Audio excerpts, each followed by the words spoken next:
Hello friends, it's Pastor Greg here from St. Paul's United Methodist Church and Wesley Foundation.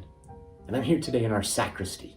It's a little room just off the sanctuary where we keep things that we use in our worship services and really where we prepare for the worship services. In fact, it's in this space that our communion elements are prepared each week as we gather to celebrate communion.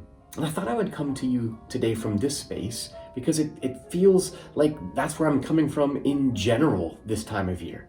For me and for many of us, this is a time of getting ready, of planning.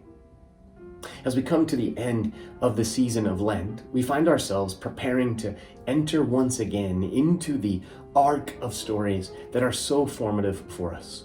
The story of Jesus entering Jerusalem, the story of his last meal with his disciples, the story of his arrest and betrayal and crucifixion, and of course, the story of his resurrection. The staff and I have been working hard to prepare worship services that remind us of these stories and connect our lives to them in meaningful ways. And I wonder, how are you preparing?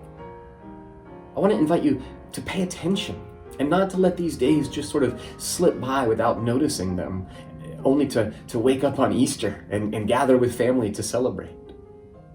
We want to invite you to enter into each part of these stories. So this weekend, we're going to be celebrating Palm Sunday, and we want you to worship with us on Sunday at 9 and 10:30 in person, or at our live stream, which is at 10:30, or you can catch it anytime after that, as we remember the story of how Jesus came into the city of Jerusalem to shouts of joy and acclamation and what felt like fame, only to hear those cries transform into something less glorious a few days later.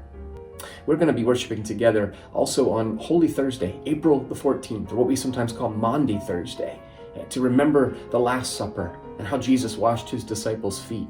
We're going to worship together in person at 7 o'clock, and we'll be live streaming that as well. And on Good Friday, April 15th, at 7 o'clock in person and live stream, we're going to worship together in a service that remembers the crucifixion of Jesus and ties it to the voices of lament from our world today. Of course, we'll be celebrating on Easter morning at 7 a.m. with a sunrise service, as well as our services at 9 and 10:30. And we hope that in the midst of all of those opportunities, you'll prepare with us. Prepare to enter into these stories in a way that shapes you and forms your faith this year in real and concrete ways. We look forward not just to seeing you on Easter for the joy of resurrection, but the joy of journeying with you through these formative stories. We hope to see you soon.